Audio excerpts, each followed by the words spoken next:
நிறைய diabetes patients வந்து பார்த்தீங்க அப்படின்னா, நான் சுகரை கண்ட்ரோல் பண்ணக்கூடிய ட்ரக்ஸை வந்துட்டு நேரம் தவறாமல் சாப்பிட்டுட்டு இருக்கேன். கரெக்டாக எக்ஸசைஸ்லாம் ஃபாலோ பண்ணுறேன்.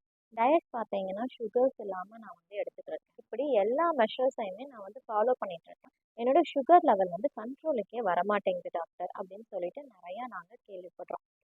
ஸோ எக்ஸ்டர்னல் ஃபேக்டர்ஸ் எல்லாத்தையுமே இந்த மாதிரி பேஷண்ட்ஸ் வந்துட்டு கண்ட்ரோல் பண்ணி வச்சிடுறாங்க. பட் அவங்க மிஸ் பண்ணக்கூடிய விஷயம் வந்து பார்த்தீங்க அப்படின்னா இன்டர்னல் ஃபேக்டர். ஒரு ஒர்க் ஸ்ட்ரெஸ்னாலேயோ இல்லை ஃபேமிலியில் இருக்கக்கூடிய ஸ்ட்ரெஸ்னாலேயோ கண்டினியூஸாக அவங்க ஒரு ஸ்ட்ரெஸ்ஸை வந்துட்டு எக்ஸ்பீரியன்ஸ் பண்ணிகிட்டே இருக்காங்க. இந்த மாதிரி ஸ்ட்ரெஸ்லேயே இருக்கும்போது அவங்களுடைய சுகர் லெவல் வந்துட்டு கண்ட்ரோல் ஆகும். ஸோ இந்த மாதிரி பேஷண்ட்ஸுக்கு நம்ம வந்துட்டு ஸ்ட்ரெஸ்ஸை கம்மி பண்ணக்கூடிய கவுன்சிலிங் செஷன்ஸை வந்துட்டு நம்ம அட்டென்ட் பண்ணுறது மூலமாக அவங்க ஸ்ட்ரெஸ்ஸை வந்துட்டு கம்மி பண்ண முடியும். தேவைப்பட்டால் மெடிசின்ஸ் கூட ஸ்ட்ரெஸ்ஸை கம்மி பண்ணுறதுக்கு நம்ம வந்துட்டு எடுத்துக்கலாம்.